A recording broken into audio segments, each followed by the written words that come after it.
Ciao ragazze e ragazzi, c'è posta per te. Questa è la storia di Marcella e Miriam. Le ragazze stanno insieme e hanno una relazione e chiedono aiuto a Maria perché la madre di Marcella non accetta la loro storia.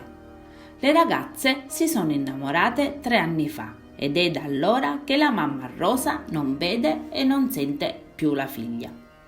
Per mamma Rosa sua figlia è impazzita. Prima di conoscere Miriam era normale, afferma. Per lei è una vera tragedia e prova vergogna, un rapporto che ancora ad oggi non riesce ad accettare. È per questo motivo che Marcella invita la madre a C'è posta per te. Io con Miriam sto bene, ma non riesco ad essere felice del tutto senza mia madre, fa sapere Marcella. La donna accetta e scopre che dall'altra parte c'è Marcella con la fidanzata e in lacrime accetta di parlare solamente con la figlia. Maria De Filippi in questa storia ha un ruolo fondamentale. Mamma Rosa ripete molto spesso che la donna sta con l'uomo e non con un'altra donna. Ma dopo una lunga mediazione di Maria, mamma Rosa ammette di soffrire per la figlia e di voler far pace solamente con lei. Di Miriam non ne vuol sapere.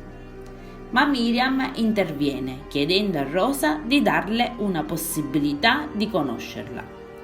Ma nonostante Rosa definisca Miriam una persona speciale per la figlia, non è disposta ad accettarla e accetta di aprire la busta solo per stare vicino alla figlia. Un'impresa davvero difficile che si conclude con un lungo abbraccio tra mamma e figlia e un saluto anche per Miriam.